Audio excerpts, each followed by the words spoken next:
సినీ రంగానికి అలాగే అటు పత్రికా రంగానికి టీవీ రంగానికి అన్నిటికీ కూడా సుపరిచితమైనటువంటి వ్యక్తి రామోజీరావు. సో ఆయన ఇటీవల కాలంలో అనారోగ్యంతో బాధపడుతూ మృతి చెందినటువంటి పరిస్థితి అందరికీ తెలిసిందే. ఆయన అంత్యక్రియలను తెలంగాణ ప్రభుత్వ లాంఛనాలతో నిర్వహించింది. సో సాధారణంగా ప్రముఖమైనటువంటి వ్యక్తులు చనిపోయినప్పుడు ప్రభుత్వ లాంఛనాలతోటి అంత్యక్రియలు నిర్వహించడం అనేది సాధారణంగా జరిగేటువంటి పరిస్థితే. మనం గమనిస్తే కృష్ణ గారు చనిపోయినప్పుడు అలానే చేశారు. అండ్ సినీ ఇండస్ట్రీలో పలువురు మృతి చెందినప్పుడు తెలంగాణ ప్రభుత్వం అవన్నీ కూడా అధికారిక లాంఛనాలతోటే జరపడం చూసాం మనం. సో ఇంత బాగానే ఉంటుంది ఇదంతా.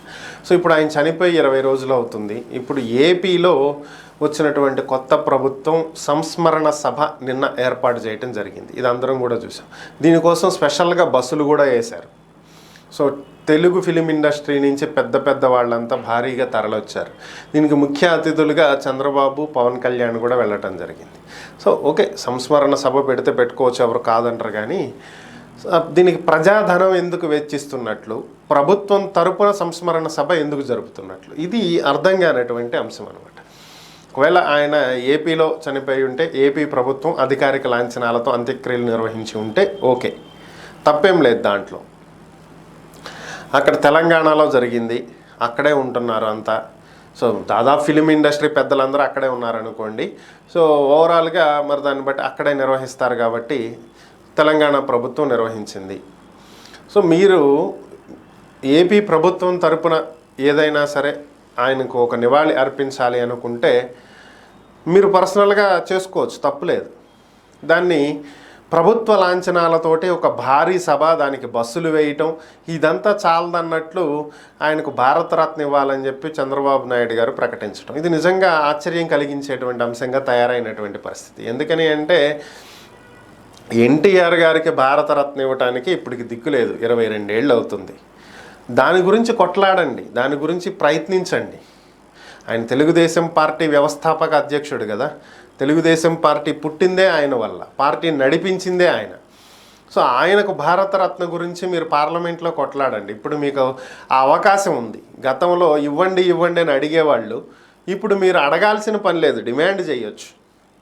ఏదో సింపుల్గా ఎన్టీఆర్ శతదినోత్సవ వేడుకలు అని చెప్పి 100 రూపాయల నాణ్యం ఒకటి రిలీజ్ చేసి చేతులు దులుపుకుంది కేంద్రం. యాక్చువల్గా లాస్ట్ టైం అప్పుడే భారతరత్న ఇవ్వాల్సింది.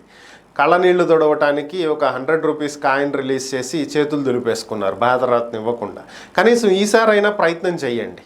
ఆయన గురించి ఆలోచించకుండా ఎన్టీఆర్ గురించి కూడా అడిగాము, రామోజీరావుకు కూడా భారతరత్న తెప్పిస్తాము, అడుగుతాము అనటం ఏదో కళ్ళనీళ్లు తొడవటానికి ఎన్టీఆర్ అభిమానులకి, టీడీపీ కార్యకర్తలకి చెప్పినట్టుంది తప్ప అది రామోజీరావుకి భారతరత్న అనేది అది నిజంగా వచ్చేదైతే, ఆ అవకాశం ఉంటే, దేశానికి ఆయన ఎనలేనటువంటి సేవలు చేసి ఉంటే అది కేంద్ర ప్రభుత్వం గుర్తించిస్తుంది. దానికి ఏపీ ప్రభుత్వం తరపున సిఫార్సులు అవసరంలా.